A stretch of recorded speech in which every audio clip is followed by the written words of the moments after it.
Hello everyone, Assalamu alaikum. Welcome to our presentation.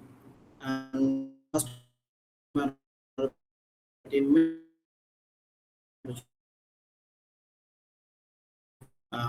today we are discussing. I'm Asir. My teammates are discuss about the topic of column-oriented storage in database in management system. So here my all teammates are MD Tanvir Rashid Tasim, Tania Akhtar, and Afrin Hossain Shuchi. Next slide. So in this slide, we discuss about what is column-oriented storage. And in traditional database, data is stored row by row, but in column-oriented storage, data is stored by column by column. And that means all values of a single column are stored together. And instead of storing full records, it is stored data by attributes. And it in column-oriented storage is especially useful for analytical queries and situation when we only need a few columns from large data set. And it also reduces unnecessary data reading and improves performance for large scale data analysis. So next slide. In this slide, we discuss about row-oriented storage and column-oriented storage, and we compare row-oriented and column-oriented storage. And first is row-oriented storage. It store all attributes of a record together, and best for traditional system OLTP, and reads entire rows even if only one column is needed. And like MySQL and PostgreSQL and Oracle, etc. In column-oriented storage, the store value is of a single column together, but best for analytical system OLAP, and only require columns are raised.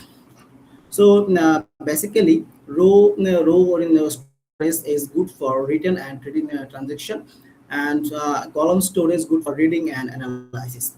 So the next slide will describe my next teammate. Thank you.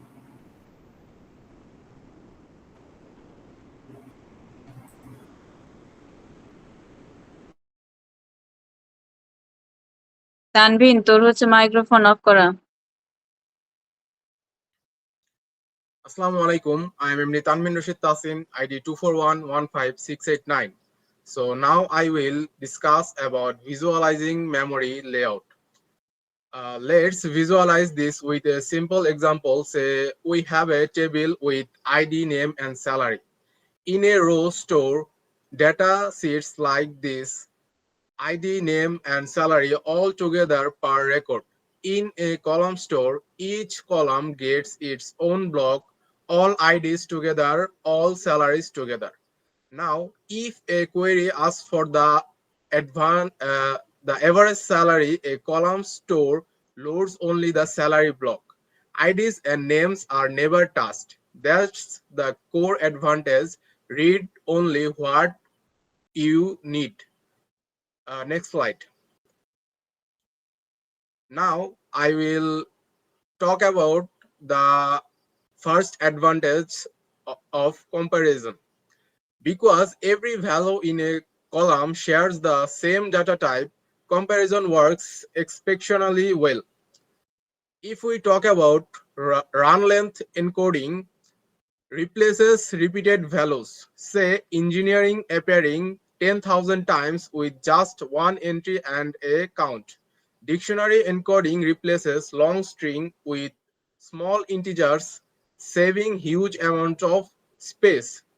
The result, drastically smaller disk footprint and less data to transfer to memory.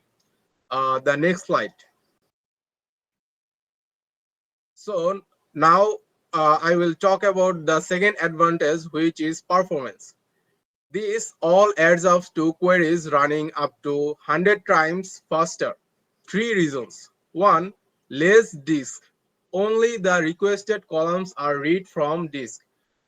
Two, CPU cache efficiency.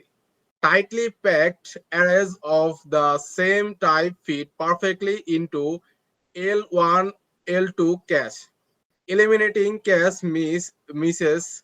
And three, which is faster aggregation.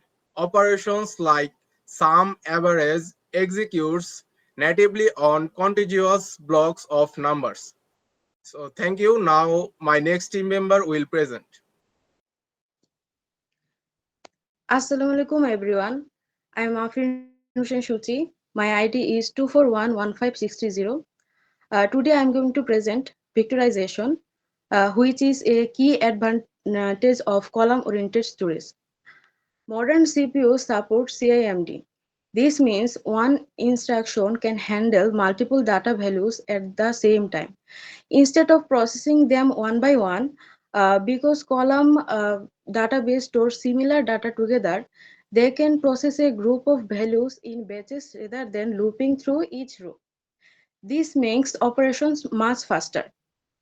Also, the data is simple and organized. The system does not need any complex decisions during the execution. This reduces delays that usually happen in row-based systems. Finally, vectorizations help the full power of modern processors, especially multi-core systems, making performance much more efficient. Next slide. Now, let's look at some limitations. First is the writing problem. When adding or updating or even record, the system has to write data into multiple column files. This increases data work and makes operations slower.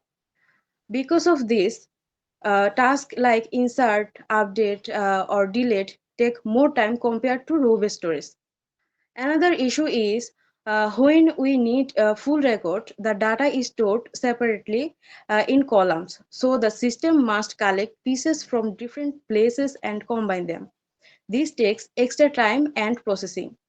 So overall, this process is very fast for reading and analysis, but not as efficient for writing or getting complete records.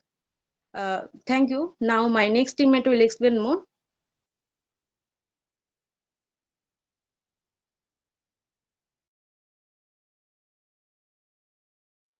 Mic on.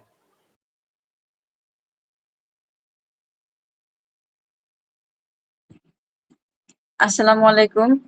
My name is Tania. My ID is 2411516. Today I am going to present about column-oriented storage. First, let's understand the difference between OLTP and OLAP. OLTP or online transaction processing is used in systems like banking and e-commerce, where fast insert and update of individual records are very important. On the other hand, OLAP or online analytical processing is used for data analysis and business intelligence. Here the system processes large volumes of data and performs complex queries. In OLTP, data is stored row-wise so we can quickly access complete records. But in OLAP, data is stored column-wise, which helps to read specific columns for millions of rows efficiently.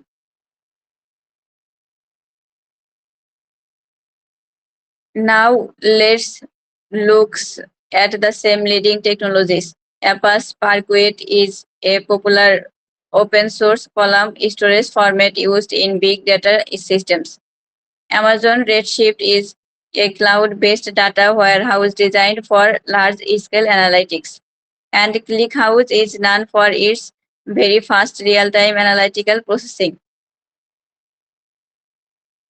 Finally, the key takeaway is that column-oriented storage stores data by columns instead of rows. This allows better data compression and faster analytical queries. However, it is not suitable for heavy transactional operations like OLTP. So, in short, column storage is best for analytics, not for transactions. Thank you. Assalamu alaikum.